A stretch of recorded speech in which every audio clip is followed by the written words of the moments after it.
بسم اللہ الرحمن الرحیم۔ السلام علیکم ناظرین، میں ہوں امان اللہ ناصر اور اس وقت آپ پروگرام دیکھ رہے جان جان بلوچستان۔ اس وقت میں بلوچستان کے کیپٹل کوئٹہ میں ہوں اور کوئٹہ کا ایک بہت مشہور چوک ہے جسے عیدی چوک کہتے ہیں، اور عیدی چوک اس لیے کہتے ہیں کہ پیچھے عبدالستار عیدی صاحب کا ایک مجسمہ نصب ہے۔ پیچھے آپ جائیں گے تو ہمارے سیکریٹریٹ ہے، پھر وزیر اعلیٰ ہاؤس ہے، پھر اسی روڈ پہ گورنر ہاؤس بھی ہے۔ اس روڈ کو کسی زمانے میں ٹھنڈی سڑک کہا جاتا تھا انگریز کے زمانے میں۔ یہ ایک بہت رومانٹک روڈ ہوتا تھا، اس کے آس پاس جو ہے نا درخت ہوتے تھے، پھر بیچ میں بھی درخت تھے، پھر بیچ میں ہم جو ہے آتے تھے اور جناب عالی ریکارڈنگ سے رخصت ہو کے پھر یہاں سے گزرتے تھے۔ اور یہ اب جو ہے اس میں یہ جالیاں لگی ہوئی ہے اور جگہ جگہ پہ جو ہے نا یہ رکاوٹیں ہیں، یہ الگ بات ہے۔ لیکن آج ہم اس عظیم شخصیت کی شخصیت پہ بات کریں گے جو کہ ایک بہت بڑے آدمی تھے۔ آج کل تو بڑے لوگ ان لوگوں کو کہا جاتا ہے جن کے پاس بڑی بڑی گاڑیاں ہوں، بڑے بنگلے ہو، بینک بیلنس ہو اور جناب عالی پراپرٹی ہو، زمینیں ہو، باڈی گارڈ ہو، لوگ ہو، اسلحے ہو۔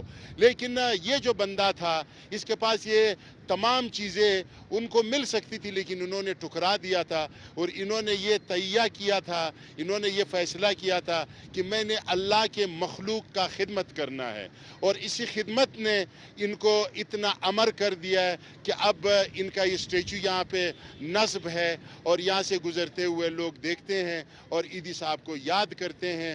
اور یہ جو مجسمہ جس شخصیت نے بنایا ہے یہ ہمارے بلوچستان کا ایک بہت بڑے مجسمہ ساز ہے، میرے دوست ہے، سیٹ ڈیزائنر بھی ہے، ایک آرٹسٹ ہے، اور وہ یہ کام کرتے ہیں اور یہ انہوں نے فی سبیل اللہ یہاں پہ بنا کر رکھا ہوا ہے، کیونکہ یہ عیدی صاحب کے مرید ہے اور ہم سب کو عیدی صاحب جیسے لوگوں کے مرید ہونا چاہیے۔ یہ جو ہم لوگ قسم قسم کے لوگ جن کا ساتھ دینا گناہ ہے لیکن ہم اس کی مریدی کرتے ہیں، اسی لیے ہمارا یہ جو ملک ہے، ہمارا یہ جو شہر ہے، ان کے حالات خراب ہو رہے ہیں، تو ہمیں ایسے لوگوں کا مرید ہونا چاہیے۔ السلام علیکم اسحاق لیڈی صاحب۔ السلام۔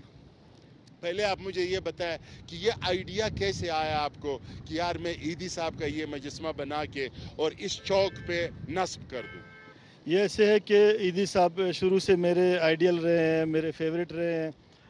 میں تو یہ چاہ رہا تھا کہ ان کا بہت بڑا مجسمہ بناؤں، کوئی 120 فٹ 200 فٹ کا، لیکن اتنے چونکہ میرے وسائل نہیں ہیں۔ اس میں میرے ایک دوست عزیز جمالی صاحب نے میری مدد کی، ہم دونوں نے مل کے یہ اس کام کا بیڑا اٹھایا، اور پھر یہ میں نے 3 مہینے کے قلیل مدت میں مکمل کیا۔ اس کے بعد عزیز جمالی صاحب سے یہی مشورہ ہوا کہ اس کو لگانا کہاں ہے۔ پھر میٹروپولیٹن والوں سے بات کی اور ان کی مہربانی کہ انہوں نے ہمیں یہ جگہ دے دی اور ہم نے یہاں پہ یہ مجسمہ لگایا۔ اچھا، اب اور بھی آپ کا ارادہ ہے کہ اور بھی جو شخصیات ہے اگر آپ کو ایسی چوک مل جائے اور میٹروپولیٹن والے آپ کو اجازت دے تو ایسا ہے آپ کا ارادہ کہ اور بھی اس طرح کی چیزیں بنائیں؟ جی بالکل ارادہ ہے، بلکہ میری کئی دفعہ ایڈمنسٹریٹر سے 3 ایڈمنسٹریٹر سے تو میری بات چیت ہو چکی ہے اس حوالے سے، لیکن شومی قسمت کے ان چیزوں کے لیے ان کے پاس فنڈ نہیں ہوتے، باقی چیزوں کے لیے ان کے پاس فنڈز بہت ہے۔ تو ان چیزوں میں دیکھیں، یہ جو فنڈز ہوتے ہیں اس میں آپ کو پتہ ہے کہ ہماری یہاں پہ اگر ایک روڈ بنتا ہے 1 کروڑ روپے کا تو اس میں کم سے کم 50 لاکھ روپے جو وہ کمیشن والے ہیں، ٹھیک ہے؟ تو آپ چونکہ کمیشن نہیں دیتے ہو تو آپ اسی لیے ٹینشن میں رہتے ہو۔ آپ بھی کمیشن دیا کرو تو آپ ٹینشن میں نہیں رہیں گے۔ صحیح کہتے ہیں آپ۔ اصل میں میں کچھ اس طرح سے وہ کرتا ہوں کہ یہ عیدی صاحب کا بھی ہم نے آدھے پیسے میں نے لگائے تھے، آدھے عزیز جمالی صاحب نے دیے تھے، گورنمنٹ کی طرف سے کوئی مدد نہیں تھی، اور اس کے علاوہ تو ہمارا تو یہ ہے کہ ہم کوشش یہ کرتے ہیں کہ ہم آرٹ کو کسی نہ کسی طرح سے فروغ دیں، لیکن اس میں گورنمنٹ کی کوئی اس طرح کی کوئی دلچسپی نظر نہیں آتی، نہ کوئی وہ ان کاموں میں دلچسپی لیتے ہیں۔ دیکھیں ناظرین، ہم نے آپ کو بتایا تھا کہ عیدی صاحب میں بھی آپ اگر کرپشن کریں گے تو آپ کو پیسے ملیں گے۔ اب عیدی صاحب تو کرپشن سے بہت دور آدمی تھے۔ اچھا، میں آپ سے یہ پوچھنا چاہ رہا ہوں کہ اس کا فائدہ کیا ہے آپ کی نظر میں؟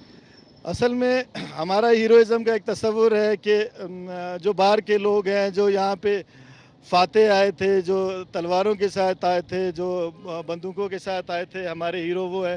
میں جو سمجھتا بار ہوں بار ہمیں فتح کر کے چلے جو گئے. بار بار ہمیں فتح کر کے چلے گئے وہ ہمارے ہیرو ہے. میں یہ سمجھتا ہوں کہ نہیں، ہمارے ہیرو وہ نہیں ہے. ہمارے ہیرو عیدی صاحب جیسے لوگ ہیں جنہوں نے انسانیت کی خدمت کی، جنہوں نے انسانوں کے لیے کچھ کیا. اس مجسمے کے یہاں لگنے کا فائدہ یہ ہے کہ جب آس پاس سے لوگ گزرتے ہیں تو وہ ایک سوال ضرور کرتے ہیں کہ یہ کون ہے، اور یہاں سے وہ کہانی سٹارٹ ہوتی ہے کہ جی عیدی صاحب یہ تھے اور عیدی صاحب نے اس طرح سے انسانیت کی خدمت کی.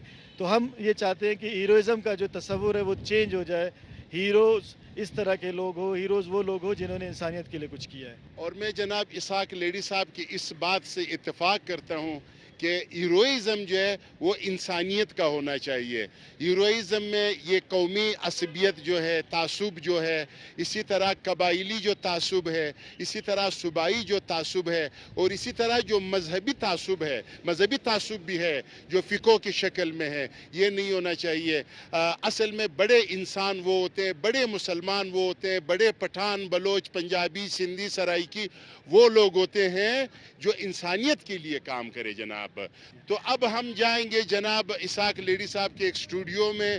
اب میں ابھی سے خوش ہوں کہ یار میرے کا اسٹوڈیو دیکھوں گا، کیا خوبصورت اسٹوڈیو ہوگا، کیا کیا چیزیں انہوں نے بنائی ہوں گی. تو چلے پھر ہم وہیں پہ چلتے ہیں. آپ نے دیکھا اسحاق لیڈی صاحب نے جناح روڈ پہ ایک بہت بڑا اسکیپچر بنایا تھا، شاندار آدمی، بڑے انسان عبدالستار ایدھی کا. وہاں سے ہم نے شروعات کی. اس کے بعد میں رستے میں بھی سوچ رہا تھا، اور 3-4 روز سے میں سوچ رہا تھا کہ میں اسحاق لیڈی صاحب کے اسٹوڈیو میں جاؤں گا، کیونکہ ان کو میں دیکھتا رہتا ہوں سوشل میڈیا پہ. ان کے مختلف اسکیپچر یہ بنا رہے ہوتے ہیں. بڑے بڑے لوگ جو ہمارے لیڈران ہیں بلوچستان کے تاریخی حوالے سے، ان کا بھی انہوں نے بہت زیادہ کام کیا، اور پاکستان کے حوالے سے بھی یہ بہت بڑا کام کر رہے ہیں. تو میرے ذہن میں میں نے تصویر بنائی تھی کہ میں وہاں اسٹوڈیو جاؤں گا، اور یہ ایک قسم کا کلرفل کا اسٹوڈیو ہوگا، اور اس میں بلبز ہوں گے، اور اس میں ایک الماریوں میں، شیشے کی الماریوں میں جو ہے ان کے اسکیپچر، ان کا جو کام ہے وہ محفوظ پڑا ہوگا. لیکن یہاں جب میں آیا، آپ یقین کریں مجھے بہت زیادہ مایوسی ہوئی. اور جس طرح بلوچستان میں ہر اچھے چیز پر بلاؤں کا سایہ ہے اور چڑیلوں کا سایہ ہے، اسی طرح ان کا یہ جو اسٹوڈیو ہے وہ بھی کن خطرات سے دوچار ہے، وہ میں اسحاق لیڈی صاحب سے بات کروں گا. اور اس اسٹوڈیو کے حوالے سے میں آپ کو یہ بتا دوں کہ مجھے تو مایوسی ہوئی، لیکن مجھے خوشی اس بات کی ہے کہ اسحاق لیڈی صاحب جو ہے وہ مایوس نہیں ہے. وہ کہہ رہے کہ وقت جو ہے میرے رستے میں کانٹے بچھائے یا کھیل بچھائے، لیکن میں یہ کوشش کروں گا کہ یہ فن جو ہے یہ پوری دنیا میں جس طرح اس کو عزت کی نگاہ سے دیکھا جاتا ہے، پوری دنیا میں اس سے بہت زیادہ ریونیو جنریٹ ہوتا ہے. پوری دنیا میں یہ جو ایک فن ہے جس میں مطلب آپ دیکھیں کہ مصر آپ چلے جائے، دنیا کے بڑے بڑے ممالک میں جائے، ان کے میوزیم میں جائے، وہاں پہ آرٹسٹوں نے، سنگ تراشوں نے کام کیا ہے اور تاریخ کو محفوظ کیا ہے انہوں نے. آپ مذہبی حوالے سے جو کسی زمانے میں مختلف لوگ مختلف عقائد کے مالک تھے، اس سے ہمیں پتہ چلتا ہے، ان اسکیپچر سے ہمیں پتہ چلتا ہے کہ یہاں پہ بدھسٹ رہتے تھے، یہاں پہ ہندو رہتے تھے، یہاں پہ بت پرست رہتے تھے. اور اسی طرح تاریخی حوالے سے اگر ہم دیکھیں، جتنے بادشاہان گزرے ہیں بڑے بڑے، ان کا اس زمانے میں آرٹسٹوں نے، یہ سنگ تراشوں اور مجسمہ سازوں نے ان کے اسکیپچر بنائے، اس سے ہمیں مدد ملی. تب ہم نے تاریخ لکھی کہ بھائی اس قوم کی کس طرح یہ ان کا ثقافت تھا، کس طرح ان کے لباس تھے، رہن سہن کیا تھا. ظاہر ہے یہ انہی سنگ تراشوں نے محفوظ کیا ہے. تو اب مجھے خوشی اس بات کی ہے کہ جو ہمارے اسحاق لیڈی صاحب ہے وہ بالکل مایوس نہیں ہے. وہ کہہ رہے ہم نے لڑنا ہے، لوگوں نے ہمیں توڑنا ہے، لیکن ہمیں واپس جڑ کے واپس لڑنا ہے اور اس کام کو زندہ رکھنا ہے بلوچستان میں بھی. اور اسحاق لیڈی صاحب سے میں یہ پوچھنا چاہوں گا کہ یہ ایک محترمہ ہے اور پیچھے ایک بچہ ہے ماشاءاللہ، اس کا کیا مقصد ہے؟ کیونکہ آپ لوگ کا ہر اسکیپچر کے پیچھے ایک فلسفہ ہوتا ہے، یہ کیا ہے؟ یہ میں نے بنائے تھے 3 اسکلپچرز. جی یہ 2 بچے ہیں اس کے، اور ایک بابا بنایا تھا جو یہاں کا جو لوکل بابا ہوتا ہے، وہ اپنے بچوں کو لے جا رہا ہے اسکول. تو ہم نے تعلیم کے فروغ کے حوالے سے ایک یہ اسکلپچر بنایا تھا. یہ ڈیرہ بگٹی میں لگنا تھا. اس کا عنوان تھا کہ بیٹا بیٹی ایک برابر، دونوں کو تعلیم کا حق ہے. لیکن بدقسمتی یہ ہوئی کہ یہ یہاں رکھا ہوا تھا اور لوگ آئے اور انہوں نے وہ جو بڑا اسکلپچر تھا اس کے ہاتھ وغیرہ توڑ دیے اور اس کو کافی نقصان پہنچایا. بہت جگہوں پہ ایسے ہوتا ہے کہ ہمارے اسکلپچرز لگے ہوتے ہیں, لوگ آ کے ان کو توڑ دیتے ہیں, ان کو خراب کر دیتے ہیں. اسکلپچر کے حوالے سے ایک یہاں پہ بہت ایک شدت پسندی پائی جاتی ہے. جب عیدی صاحب کا اسکلپچر میں نے بنایا اس پہ بھی 90% کمنٹ سوشل میڈیا پہ یہی آتے تھے کہ آپ نے کیوں بنایا, کس لیے بنایا, اس کی کیا ضرورت تھی. تو یہ ہمارا یہاں پہ آرٹ کے حوالے سے ایک سوچ ہے جس کو ہم نے بدلنا ہے. حالانکہ میں جن حالات سے گزرا ہوں آپ دیکھ رہے ہیں, آپ کو ابھی خود اندازہ ہو رہا ہے. کوئٹہ شہر میں کافی جگہ ایسی تھی جہاں پہ میں گیا, میں نے کام کرنے کی کوشش کی, لیکن وہاں پہ مجھے یہ کہہ کے نکال دیا جاتا کہ چونکہ یہ چیز منع ہے, یہ کام جو ہے آپ یہاں شرعی طور پہ یہاں منع شرعی طور پہ منع. باقی رشوت بھی ٹھیک ہے, آپ زمینوں پہ قبضہ کر لے وہ بھی ٹھیک ہے, آپ اپنی بیٹیوں اور بہنوں کا حق کھائیں وہ بھی ٹھیک ہے, آپ دل دکھائے, آپ رشوت لے, کمیشن لے, فنڈز جو عوامی فنڈز ہیں ان کو کھائے, روڈ میں کمیشن لے اور ہر چیز میں, وہ ٹھیک ہے. لیکن یہ جو اسکیپچر ہے یہ بہت ناروا چیز ہے. جی وہ کہتے ہیں کہ یہ شرعی طور پہ منع ہے اور آپ یہاں پہ یہ کام کر رہے ہیں لہٰذا آپ یہ جگہ چھوڑ دیں. تو اس طرح کافی جگہ میں نے جو ہے وہ کی. اس کے بعد میں ادھر آیا. اب چونکہ یہ ایسی جگہ ہے کہ یہاں پہ کوئی اس طرح کی کنسٹرکشن بھی نہیں ہے اور صرف 1-2 برآمدے بنے ہوئے ہیں, انہی میں میں اپنا کام کرتا ہوں, انہی میں میں نے اپنی چیزیں رکھی ہوئی ہیں. اور چونکہ اوپن جگہ ہے یہاں پہ کبھی جو ہے وہ چور گھس آتے ہیں, سامان بھی توڑ دیتے ہیں, چیزیں بھی اٹھا کے لے جاتے ہیں. کئی دفعہ کہ ہمارا سامان جو ہے وہ توڑ دیتے ہیں. میرے کئی اسکلپچر جو انہوں نے توڑے ہیں, خراب کیے ہیں. اور اس کے علاوہ جو ہے سوشل میڈیا پہ اگر اس کام کے حوالے سے کوئی اپڈیٹ میں دوں یا کوئی چیزیں اپنی شیئر کروں تو اس میں سب سے زیادہ جو تنقید کی جاتی ہے کہ جی یہ چیزیں چونکہ اسلام میں حرام ہے آپ کیوں یہ کام کرتے ہو. اچھا, میں آپ لوگوں کو ایک سمبولک بات بتا دوں, کیونکہ میں ایک ڈرامہ رائٹر ہوں تو میں وہ اپنی طرح سے میں سوچتا ہوں کہ یہ جو 2 بچے ہیں یہ جو رہ جاتے ہیں, ٹھیک ہے, اور آپ نے ان کے والد جو ادھر ان کا مجسمہ ہے جو توڑ پھوڑ دیا ہے, یہ سمبولک آپ اس طرح کا لے کہ ایک گھر کا جو سربراہ ہے جو ہم اس کو اٹھا لیتے ہیں, غائب کر دیتے ہیں, گولی مار دیتے ہیں, ٹھیک ہے, اس کے بعد ان کے بچے اس طرح بے سہارا رہ جاتے ہیں, ٹھیک ہے, ان کا تعلیم برباد, ان کا گھر برباد, ان کی بیوی بچوں کا مستقبل برباد, جب ایک باپ نہیں رہتا ہے گھر میں. تو اسی طرح میں اس وقت ونڈو میں بتا رہا ہوں کہ جو باپ لیٹے ہوئے اور انہوں نے اس کا کیا حالت کر دیا ہے. اور اس پہ یہ نہیں ہے, اس پہ اسحاق لیڈی صاحب 6 ماہ 8 ماہ محنت کرنے کے بعد پھر یہ چیزیں بناتے ہیں. تو اب اسحاق لیڈی صاحب نے ایک اور شاہکار ہے جو یہ بھی بہت ناروا چیز ہے, ٹھیک ہے, اور یہ ہے ساز. اور ساز میں یہ ہے, ہماری پشتوں میں اس کو چغک کہتے ہیں, سرندہ بھی کہتے ہیں, اور ساتھ میں تمبورا بھی ہے. تمبورے کے بارے میں بھی میں آپ کو بار بار بتا چکا ہوں, ہزاروں لوگ بھی اس کو بجاتے ہیں. ہمارے لوگر میں بیلتون صاحب بھی بجاتے تھے. تو آئیے میں اس سے ملاقات کراتا ہوں آپ کا. جی جناب, تو یہ ہے دمبورا. آپ دیکھ رہے ہیں یہ لکڑی سے اور کس چیز سے بنا ہے سر؟ یہ میں نے فائبر گلاس میں بنایا ہوا ہے, مٹی سے بنایا, پھر اس کے بعد فائبر گلاس میں کنورٹ کیا ہے. اچھا, اس پہ اور بھی کام ہونا تھا, اس میں اور نقش و نگار بننے تھے لیکن وہ فی الحال رہ گئے. ان دونوں کو ہم نے کسی چوک پہ کسی اچھی جگہ پہ ڈسپلے کرنا تھا میوزک کے حوالے سے, کیونکہ یہ ہمارا جو ہے یہاں کا لوکل جو وہ ہے میوزیشنز بجاتے ہیں ان دونوں سازوں کو.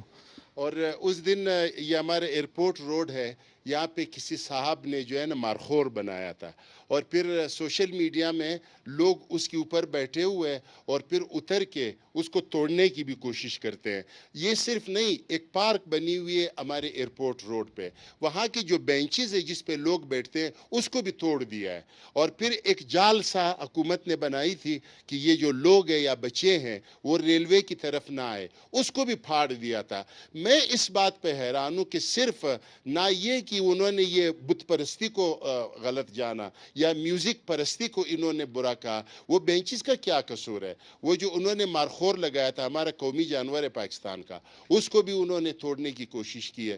تو یہ کیا ہے؟ پھول یہ لوگ نہیں چھوڑتے ہیں, درخت آپ لگا دو اگا دو اس کو بھی یہ لوگ نہیں چھوڑتے ہیں. اور یہ ظالم یہ بھی نہیں سوچتے ہیں کہ انہی درختوں سے آکسیجن ہم نے لینا ہے, ہم نے زندہ رہنا ہے. یہ جو الرجی کی بیماریاں ہے جو اس وقت مجھے بھی سخت الرجی اور زکام ہے, یہ جو ڈسٹ اڑ رہے جس کی وجہ سے ہم پریشان ہیں, یہ تو سب درخت اس کو روک لیتے ہیں, اور اسی طرح ہم درختوں سے آکسیجن بھی لیتے ہیں. اور اب یہ جو سروز ہے یہ بلوچوں میں بھی ہے, یہ پشتونوں میں بھی ہے, اور اس کا طرح طرح کا ڈیزائن ہے. کوئی چغا کا کہتے ہیں, کوئی سروز کہتے ہیں, کوئی اس کو ہمارا جو ہے سرندہ بھی کہتے ہیں پشاور کے لوگ.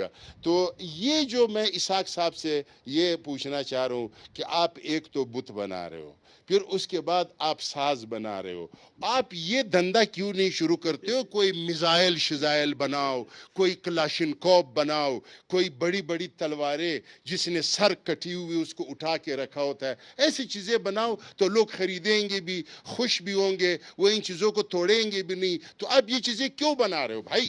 میں اصل میں ہیروئزم کا ایک جو تصور ہے وہ ان چیزوں سے وابستہ ہے. ہمارا کسی نے تلوار اٹھائی ہوئی ہے, کسی نے بندوق اٹھایا ہوا ہے, وہ ہمارا ہیرو ہے. میں کہتا ہوں نہیں, ہمارا ہیرو جو ہے عیدی صاحب جیسے لوگ ہیں, یا وہ لوگ ہیں جو اپنے بچوں کو پڑھاتے ہیں, یا وہ لوگ ہیں جو میوزک کے ساتھ شغف رکھتے ہیں, آرٹ کے ساتھ, ادب کے ساتھ. میں ان کو اپنا ہیرو سمجھتا ہوں.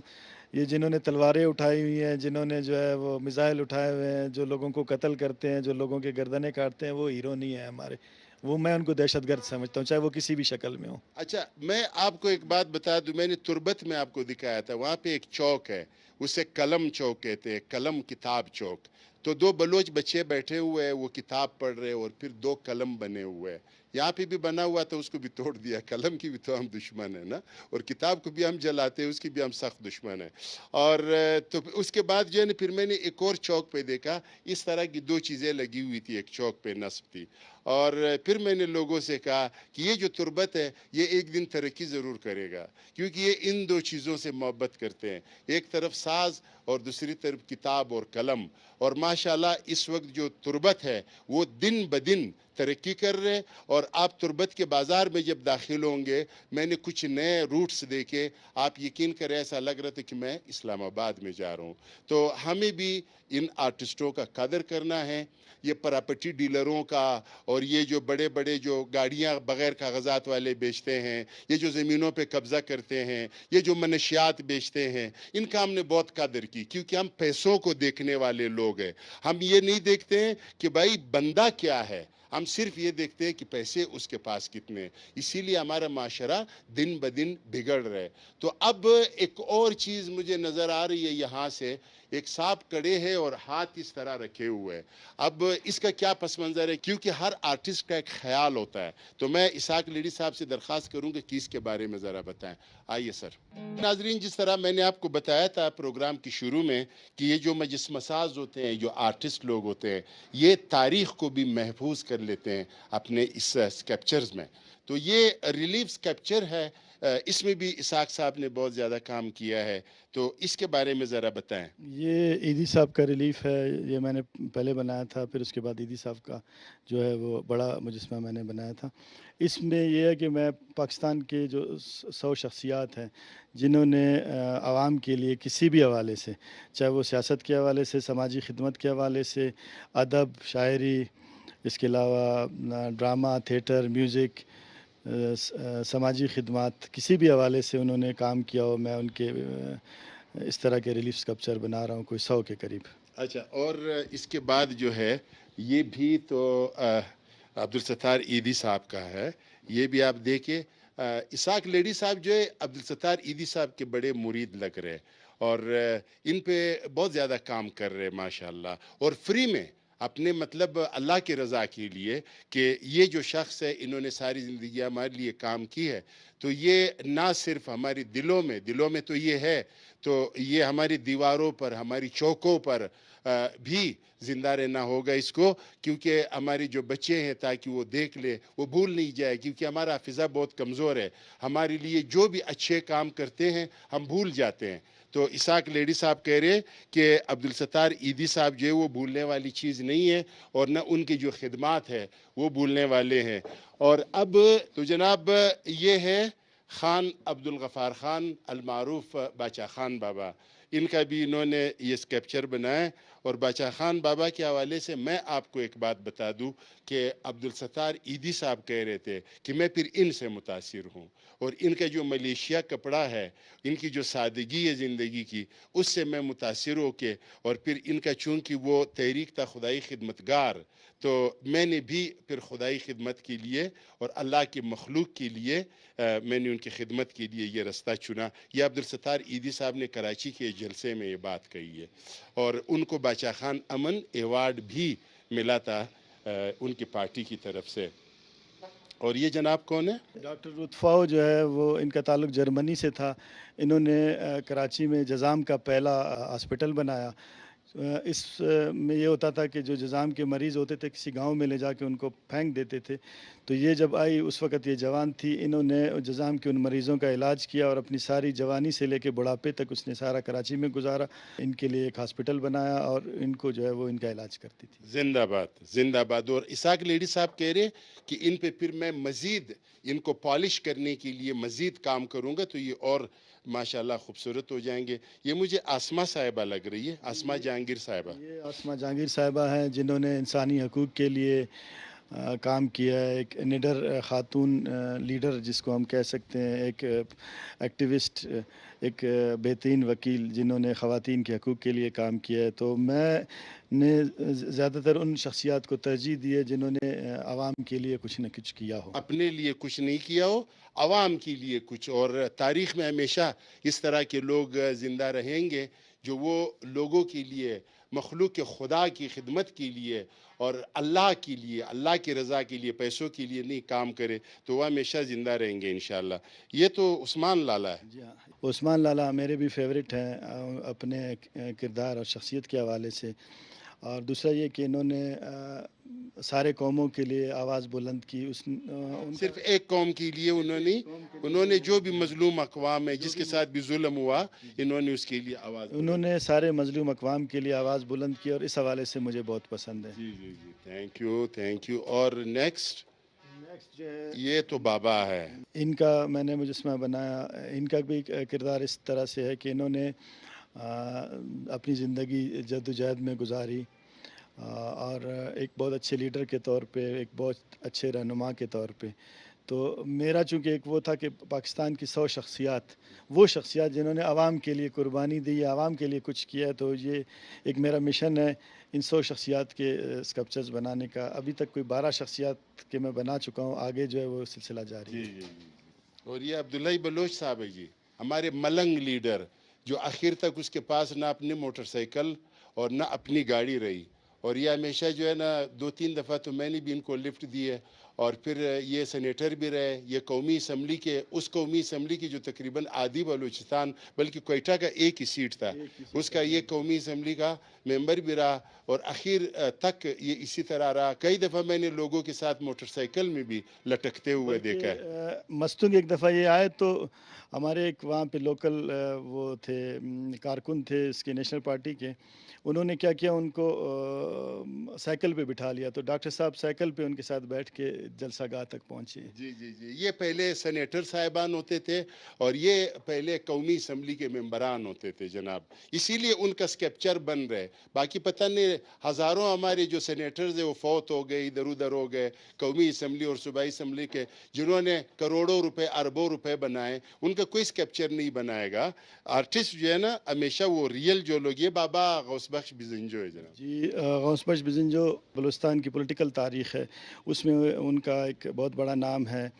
بلوچستان میں سیاست کی بنیاد رکھنے والے خان بابا اور یہ تھے، اور اس کے علاوہ جو ایک سلسلہ انہوں نے شروع کیا ترقی پسندی کا، ایجوکیشن کے حوالے سے بلوچستان یونیورسٹی کی بنیاد انہوں نے رکھی، تو ان کی بہت ساری خدمات ہیں بلوچستان کے لیے، اور گورنر بھی رہے بلوچستان کے، اور بہت بڑی ایک ہستی رہے ہیں ماشاءاللہ۔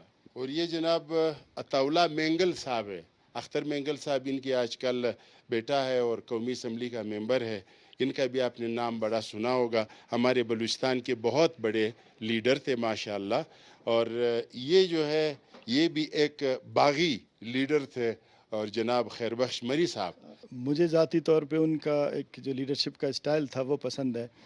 اس کے علاوہ چونکہ ایک عوامی شخصیت تھے، لوگوں کی بہت بڑی تعداد ان کو پسند کرتی ہے، اور میرا ایک مشن ہے ان لوگوں کا کے اوپر کام کرنا جن کو عوام پسند کرتی ہے، جو ریئل لیڈرز تھے، جو حقیقی جو اپنے ایک بات پہ کھڑی ہے، اس کی بات آپ کو پسند ہے یا نہیں پسند ہے وہ الگ بات ہے، وہ بات صحیح ہے یا غلط ہے وہ بھی الگ بات ہے، لیکن جو ایک بات پہ رہے، یہ جو ہر روز پارٹیاں نہیں بدلے، ہر روز نظریات نہ بدلے، اصل میں لیڈر اس سے کہتے ہیں، اور اسی لیڈر کا آخر میں بالآخر نظریہ کامیاب بھی ہوتا ہے۔ یہ ایک نوجوان سریاب میں شہید ہوا تھا۔ اس کی کہانی ایسی ہے کہ وہاں پہ ایک بچہ کنویں میں گر گیا، اس کو نکالنے والا کوئی نہیں تھا، ایک مزدور بچہ تھا، وہ کنواں اس کے گھر کے سامنے تھا، اس بندے نے جو ہے وہ یہ کنویں میں اترا ہے اور اس کو نکالتے ہوئے یہ بندہ شہید ہوا، بالاچ اس کا نام ہے، تو بالاچ نوشیروانی، یہ میں نے ان کا مجسمہ بنایا تھا ان کے اس کردار اور عمل سے متاثر ہو کے۔ اور اب جناب یہ جو اسکیپچر ہے یہ اسحاق لیڈی صاحب کو بھی بہت پسند ہے، میں بھی ان کا مرید ہوں، اور پاکستان میں جو بھی ترقی پسندی کو پسند کرتے ہیں یہ اس شخص کا کچھ اشعار ہے جو ہمیشہ آپ لوگ سنتے رہتے ہیں۔ یہ جو سوشل میڈیا ہے انہوں نے بھی یہ جو ہمارے لوگ جو بھول چکے تھے اس کو واپس زندہ کر دیا، یہ بات آپ مانیں گے؟ جی ایسے دستور کو میں نہیں مانتا، جو صرف سرمایہ داروں کو کھانا کھلائے، سرمایہ داروں کو عزت دے، ایسے دستور کو میں نہیں مانتا، ٹھیک ہے؟ حبیب جالب صاحب کا ایک مشہور شعر تھا، پورا شعر تو خیر ایک پوری نظم ہے، تو میں چونکہ حبیب جالب صاحب میرے بھی فیوریٹ ہیں اپنے اس انقلابی سوچ کی وجہ سے، تھوڑا بہت یہ جو سارا سلسلہ ہے اس میں آپ کو ایک چیز نظر آتی ہے کہ میں بھی کچھ اسی سوچ کا مالک ہوں کہ آپ نے اپنے حقوق کے لیے جدوجہد کرتے رہنا ہے، کسی بھی طور آپ نے جو ہے گیو اپ نہیں کرنا، کسی بھی طور آپ نے جو ہے ہمت نہیں ہارنی ہے، تو یہ سارے میرے فیوریٹ ہیں۔ اور آج کل ان کے جو اشعار ہے وہ کبھی کبھار شہباز شریف صاحب بھی جذباتی ہو جاتے ہیں، وہ بھی ان کے اشعار پڑھتے ہیں، تو پھر میں ایک دفعہ حبیب جالب صاحب کو دیکھتا ہوں، پھر میں شہباز شریف صاحب کو دیکھتا ہوں، پھر میں کہتا ہوں ٹھیک ہے۔ یہ صدیق بلوچ صاحب، بابا صحافت بھی ہم ان کو کہتے ہیں، یہاں پہ ایک اخبار انہوں نے آزادی کے نام سے ایک اخبار تھا ان کا، اور بڑے اچھے ہمارے صحافی تھے، تو یہ ایک میں نے ان کا مجسمہ بنایا تھا، یہ ان کے بیٹے کی فرمائش پہ میں نے بنایا تھا ان کے لیے۔ اچھا اسحاق لیڈی صاحب، یہ تو بہت بڑے بڑے لوگ ہیں، ان سے تو کوئی انکار نہیں کیا جا سکتا ہے، اختلاف کیا جا سکتا ہے، انکار نہیں کیا جا سکتا ہے۔ آج کل ایک اور فیشن چلی ہے کہ جب ہم کسی میوزک پروگرام میں جاتے ہیں، شادیوں میں جاتے ہیں، تو کوئی سمگلر بیٹھا ہوتا ہے، کوئی ملک صاحب بیٹھے ہوتے ہیں، کوئی منشیات فروش بیٹھے ہوتے ہیں، پیسے اس کے پاس بہت ہے، تو وہ پھر وہ گلوکار کو کہتے ہیں بھائی ہم پر بھی ایک گانا بناؤ، تو پھر وہ بنا لیتے ہیں۔ تو آپ سے بھی کوئی ایسا فرمائش کی گئی ہے کہ یار میرے بھی تو اسکیپچر بناؤ، ہمارے پاس بھی تو روپیہ ہے، تم کیوں نہیں بناتے ہو؟ نہیں، اس طرح کی بہت ساری فرمائشیں آئی ہیں، لوگوں نے کہا ہے کہ جی فلاں بندے کا بناؤ، فلاں کا۔ یہ جب میں نے 100 بندوں والا سلسلہ شروع کیا تھا تو اس میں بہت ساری فرمائشیں تھیں، کوئی 150 بندے آ گئے کہ یار ہمارا بھی بلکہ اس بناؤ۔ سے بھی زیادہ، تو اس میں نے کہا جی میرا اپنا ایک اصول ہے، میں صرف ان لوگوں کے بناؤں گا جنہوں نے عوام کے لیے کچھ نہ کچھ کیا ہے، جنہوں نے ایک انقلابی سوچ دی ہے، جنہوں نے ایک اچھے لیڈر کا کردار ادا کیا ہے، چاہے وہ کسی بھی شعبہ زندگی سے تعلق رکھتے ہوں، کسی بھی قوم سے ہو، کسی بھی قوم صوبے سے ہو۔ سے ہو۔ میں کسی سمگلر کا، کسی چور کا، کسی دہشت گرد کا، کسی بندوق والے کا نہیں بناؤں گا، میں ان کے بناؤں گا جنہوں نے عوامی جدوجہد کی ہے، جنہوں نے عوام کے لیے کچھ کیا ہے۔ یہ میرا اپنا ایک نظریہ ہے، میں اپنے اس نظریے سے ہٹ نہیں سکتا۔ اچھا ناظرین، آپ لوگ کے ذہن میں یہ بات ضرور آئے گی کہ بھائی یہ جو اسحاق صاحب ہے یہ بناتے کس طرح ہے، یہ مٹی کو کس طرح گھومتا ہے، پھر یہ بناتے کس طرح ہے۔ تو اب میں چاہ رہا ہوں کہ اس پلیس پہ چلے جائے جہاں پہ مجھے دور سے ایک بابا ابھی تک کمپلیٹ نہیں ہوئے ہیں، اور اسحاق صاحب ان کو کس طرح بنائیں گے۔ اب میرا کیمرہ اسحاق صاحب اور اسحاق صاحب کا ایک پیارا جو السیشن ہے وہ بھی پیچھے ہے، جو اسحاق صاحب بھی اسے بہت محبت کرتے ہیں اور وہ بھی اسحاق صاحب سے بہت محبت کرتے ہیں۔ وجہ یہ کہ ہر آرٹسٹ جو ہے وہ صرف انسانوں سے محبت نہیں کر رہے، وہ نیچر سے بھی محبت کرتا ہے، وہ نیچر میں جو حیوان ہے اس سے بھی محبت کرتا ہے، کیونکہ حیوان کو بھی جب چوٹ لگتی ہے تو اسے درد ہوتا ہے، وہ بھی پیار محسوس کرتا ہے۔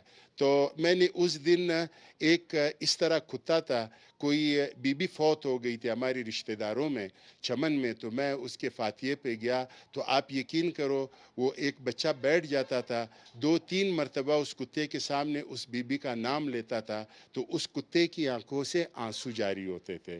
تو یہ جو درد ہے، محبت ہے، پیار ہے، یہ انسان اور حیوان دونوں میں ہے۔ تو اس لیے ہمیں انسانوں کے ساتھ ساتھ حیوانوں کا، چرند پرندوں کا، نیچر کا، درختوں کا بھی حفاظت کرنا چاہیے۔ آج میں اب اسحاق لیڈی صاحب کو کام کرتے ہوئے آپ کو دکھانا چاہ رہا ہوں۔ ناظرین، میں نے آپ کو بتایا تھا کہ اس بابے کو ظالموں نے ٹکڑے ٹکڑے کر دیا، جو اسحاق صاحب نے کوئی 6-7 ماہ کی محنت کے بعد اس کو بنایا تھا، اور ان کے جو 2 بچے ہیں وہاں پہ میں نے آپ کو دکھایا تھے، وہ بیچارے یتیم ہو گئے اور بابا یہاں پہ ٹکڑے ٹکڑے پڑا ہوا ہے۔ خیر بابا کو چھوڑ دیتے ہیں، یہاں پہ آتے ہیں۔ یہ جو صاحب ہے، یہ میں تو یہ سمجھ رہا تھا کہ کوئی باڈی بلڈر ہے، لیکن اسحاق لیڈی صاحب اس کے بارے میں بتائیں گے کہ یہ کون ہے اور اس کا کیا کانسیپٹ ہے جو انہوں نے اس چیز کو بنایا۔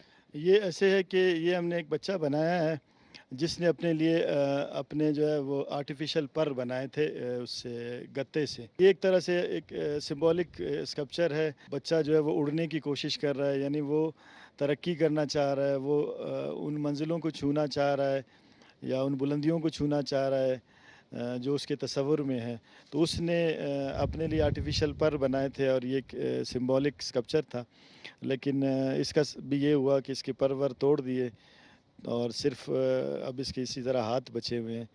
اب میری کوشش یہ ہے کہ میں ان کو دوبارہ بناؤں، دوبارہ ان کو سیٹ کروں اور دوبارہ سے ان کو میں پھر ڈسپلے کے قابل بنا لوں۔ اور یہ بھی وہ سمبولک جو میں نے بات آپ کو بتائی تھی کہ آپ نے کسی قوم کو اگر ترقی سے روکنا ہے، اگر آپ نے کسی قوم کو غلام رکھنا ہے، اپنے پاؤں کے نیچے رکھنا ہے، تو ان کے جو پر ہے وہ چھینو، قلم چھینو، کتاب چھینو اور اس کے باپ کو چھینو، تو وہ قوم پھر خود بخود بیچارہ جو ہے آپ کے پاؤں کے نیچے آ جائے گا اور وہ غلام بن جائے گا۔ تو ہمارا یہ ملک اگر ہم نے آباد کرنا ہے، اس کو خوشحال بنانا ہے، تو اس کے جو وہ لوگ ہیں جو معاشرے کو خوشیاں دیتے ہیں، جو کہ آرٹسٹ ہے، جو کہ سازندے ہیں، جو کہ گلوکار ہے، جو کہ شاعر ہے، جو کہ لکھنے والے ہیں، جو کہ آپ کے معاشرے کی جو خامیاں ہیں وہ سامنے لے آتے ہیں، کوئی اسکیپچر کی شکل میں، کوئی شعر کی شکل میں، کوئی آواز کے ذریعے اور کوئی ڈرامے کے تھرو، کوئی ماڈلنگ کے تھرو، تو ان لوگوں کا عزت کرنا چاہیے۔ ان لوگوں کا عزت نہیں کرنا چاہیے جو کہ 2 نمبر سے، بلکہ اب تو 5-6 نمبر طریقوں سے وہ پیسے بناتے ہیں اور پھر ہم پہ حکمرانی بھی کرتے ہیں، ہم پہ حکم بھی چلاتے ہیں، کیونکہ ان کے پاس بڑی بڑی گاڑیاں ہیں، ان کے پاس بڑے بڑے بنگلے ہیں، بڑے بڑے بینک بیلنس ہے اور بڑی کرسیوں پہ بیٹھے ہوئے ہیں۔ تو یہ بہت افسوس کی بات ہے کہ چھوٹے لوگ جب بڑی کرسیوں پہ بیٹھ جاتے ہیں تو پھر اس ملک کا اللہ حافظ ہے۔ اللہ تعالیٰ ہماری اس ملک کو حفظ و امان میں رکھے، یہ ہمارا گھر ہے، ہمارے آبا و اجداد کی محنت سے یہ آزاد اور بنایا گیا تھا، تو ہمیں دکھ ہوتا ہے اس ملک کو کسی بھی جگہ پہ خراب ہوتے دیکھ کر۔ ایک اور مجسمہ بنایا ہے جن کے ہاتھ توڑ دیے گئے، تو یہ بھی ایک مسئلہ ہے، پاؤں بھی کاٹ دیے گئے اور ہاتھ بھی توڑ دیے گئے۔ تو میں اب اسحاق لیڈی صاحب سے درخواست کروں گا کہ وہاں میرے ساتھ چلے اور اس کے بارے میں بتا دیں۔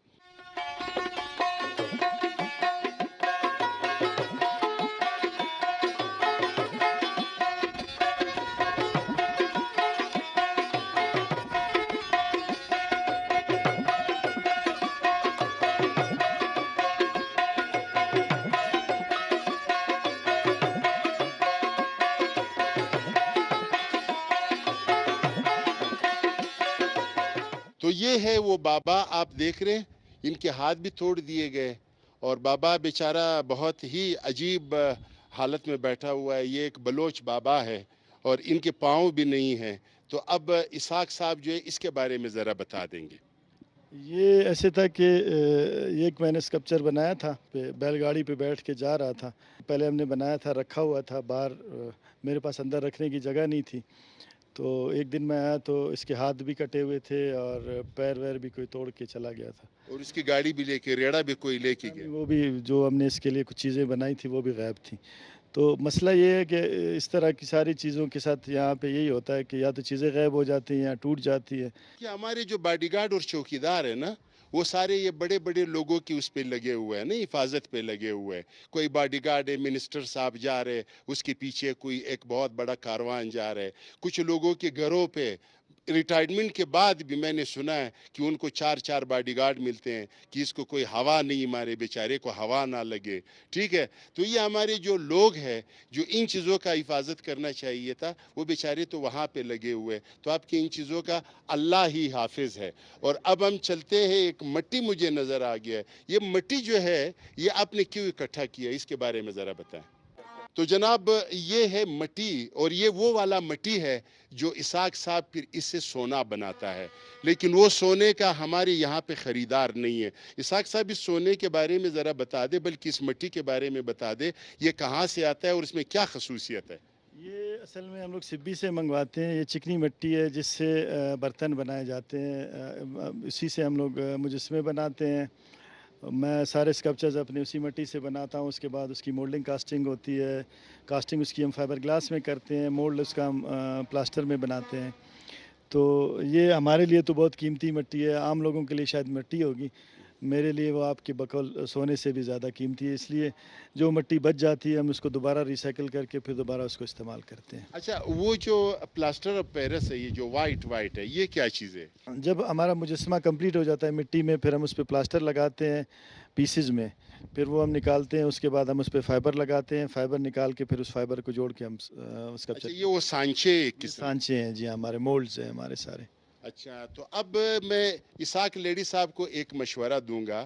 اگر آپ نے یہاں پہ رہنا ہے اور حالات یہی رہیں گے، تو اسحاق صاحب نے مستقبل کے لیے یہ گھڑے بنانے کا بھی ایک وہ بنا لیا ہے، مشین بنا لیا ہے کہ بھائی جب یہ کام یہ لوگ تو ویسے چھوڑیں گے نہیں، حکومت ہمارا ساتھ نہیں دے رہی ہے، جو ادارے جن کا کام ان چیزوں کو پروموٹ کرنا ہے وہ بھی ہمارا ساتھ نہیں دے رہے، تو پھر ہمیں کیا کرنا ہے؟ پھر ہم مستقبل میں کوئی گھڑے شڑے بناتے رہیں گے، اس کو بیچتے رہیں گے اور اپنا گھر کا جو دال دلیا ہے وہ برابر کرتے رہیں گے.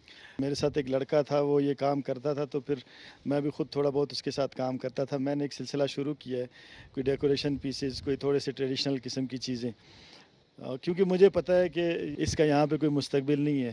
چلو کم از کم وہ آپ والی بات ہے، دال روٹی چلانے کے لیے یہ کام ہی صحیح. اچھا، میں آپ سے یہ پوچھنا چاہ رہا ہوں، جو ہماری بابی ہے وہ بھی ماشاءاللہ فائن آرٹ سے میرے خیال میں فارغ ہوئی تھی، یہی ہے نا؟ جی جی، وہ ان کا جو میجر سبجیکٹ تھا وہ پینٹنگ تھا. وہ اس میں سردار بہادر خان یونیورسٹی میں پینٹنگ پڑھاتی ہیں، فائن آرٹس میں اسسٹنٹ پروفیسر ہیں. اور اس کے ساتھ ساتھ جو میرے بچے ہیں وہ بھی لگے رہتے ہیں، اسکیچز بناتے ہیں، پینٹنگز بناتے ہیں، ڈرائنگ کرتے ہیں.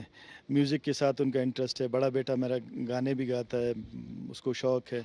بیٹی میری کی بورڈ بجاتی ہے، اس کو کی بورڈ کا شوق ہے. جو چھوٹا بیٹا ہے اس کو فوٹوگرافی کا بھی شوق ہے اور آرکیٹیکچر کا بھی. تو یہ اسحاق صاحب کو میں بس یہ خوش قسمت سمجھ رہا ہوں کہ ہماری جو بابی ہے وہ بھی آرٹسٹ ہے، بچے بھی آرٹسٹ ہے. تو کم سے کم گھر میں یہ جو میں نے اس کا حوصلہ دیکھا اور یہ جو اس کا مایوس نہ ہونا میں نے دیکھا، اس کے پیچھے شاید یہی راز ہے کہ گھر سے یہ بندہ مطمئن ہے. اور جو بندہ گھر سے مطمئن ہو وہ پوری دنیا کے ساتھ لڑ سکتا ہے اکیلے. جی ہاں، یہ آپ کی بات بالکل حقیقت ہے، کیونکہ میرے بچے مجھے بہت سپورٹ کرتے ہیں، میری مسز مجھے سپورٹ کرتی ہے. کئی دفعہ ایسے ہوتا ہے، میرا چھوٹا بیٹا وہ تو اس معاملے میں بہت زیادہ سپورٹیو ہے. وہ میرے ساتھ مٹیریل بنانے میں بھی لگا ہوتا ہے، اسکلپچر بنانے میں بھی لگا ہوتا ہے، مجھے ہیلپ بھی کرتا ہے. بڑا بیٹا بھی ایسے ہے. کئی دفعہ ایسے ہوا ہے، یہ جو آپ سامنے دیکھ رہے ہیں وہ جو بابا گرا ہوا ہے، اس کے بنانے میں بڑے بیٹے نے کافی میری ہیلپ کی. میری جو لیبر تھی وہ چلی گئی تھی، تو میرا بڑا بیٹا میرے ساتھ لگا ہوا تھا. حالانکہ وہ آرٹسٹ نہیں ہے، لیکن چونکہ میرے ساتھ رہ رہا ہے کہ وہ اتنا کام سیکھ گیا ہے کہ وہ میری ہیلپ کر سکتا ہے. میں نے آپ لوگوں کے ساتھ ایک کہانی شیئر کی تھی. جناب مرحوم اشفاق احمد صاحب جو کہ ہمارے ملک کے بہت بڑے رائٹر تھے، ڈرامہ رائٹر تھے، بہت زبردست لکھاری ہیں. انہوں نے کہا تھا کہ میں امریکہ گیا تھا اور وہاں پہ میری گاڑی کی چالان ہو گئی اور پھر میں عدالت گیا وہ چالان جمع کرنے. تو جج صاحب نے جب مجھ سے پوچھا کہ آپ کیا کام کرتے ہیں، میں نے کہا کہ میں پروفیسر ہوں. وہ اٹھے اور پھر مجھے بہت عزت دی، پھر میرے ساتھ باتیں کی اور بات کرنے کے بعد انہوں نے کہا کہ چالان تو ہمارے ملک میں یہ نہیں ہے کہ منسٹر صاحب ہے تو چالان نہیں ہوگا، یا کوئی میر معتبر صاحب ہے تو ان کا چالان کوئی نہیں ہے، غریب آدمی کی چالان. وہ کہہ رہی کہ چالان تو جمع کرنا پڑے گا، لیکن آپ کا جو چالان ہے وہ میں بھروں گا. آپ یہاں پہ تشریف تشریف رکھے. تو اس طرح کے جو لوگ ہیں, میں جب باہر جاتا ہوں, جب میں ان کو بتاتا ہوں کہ میں رائٹر ہوں, یا میں نے جو اس طرح کے آرٹسٹ دیکھے باہر کے ممالک میں, ان کا بہت زیادہ رسپیکٹ ہے, بہت زیادہ عزت ہے. اسی لیے انہوں نے ترقی کی ہے, ہم ان کے قرضدار ہیں, ہم ان کی منتیں کرتے ہیں, ہماری ہر چیز وہاں سے آتی ہے, اور وہ جو بھی ہمارے بارے میں جو فیصلہ کرتا ہے اسی پہ منوعاً عمل ہوتا ہے. یہ اس لیے کہ ہم ان چیزوں کا قدر نہیں کرتے ہیں. ہم 2 نمبر کے جو لوگ ہیں, ہم پیسوں کو دیکھتے ہیں, گاڑیوں کو دیکھتے ہیں, بنگلوں کو دیکھتے ہیں, کام کو نہیں دیکھتے, کمال کو نہیں دیکھتے ہیں. اسی لیے ہم پسماندہ رہ گئے. تو آج کے اس پروگرام میں اتنا ہی. انشاءاللہ پھر اگلے پروگرام میں پھر ہم اسی آرٹ سے ریلیٹڈ کسی شخص کے ساتھ یا کسی اسٹوڈیو میں ہم آپ کو ملیں گے. مجھے امید ہے کہ اسحاق لیڈی صاحب اس میں بھی ہمارے ساتھ دیں گے, اور انشاءاللہ ہم آپ سے بات کریں گے. فی الحال اتنا ہی. اللہ حافظ. ہماری اس پروگرام کے آخر میں ہم ایک گانا چلاتے ہیں, غزل چلاتے ہیں. تو آپ کی فرمائش پہ بھی ہم, میرا خیال میں, ایک غزل اپنی طرف سے چلائے یا آپ سے پوچھ کر چلائے, یہ نہیں بتائیں. نہیں, آپ لوگ اپنی طرف سے چلائیں. جی, تو آئیے ناظرین, ہم سنتے ہیں جناب غلام علی صاحب کا ایک خوبصورت غزل, اور اجازت چاہیں گے. انشاءاللہ اگلے پروگرام میں پھر ملیں گے.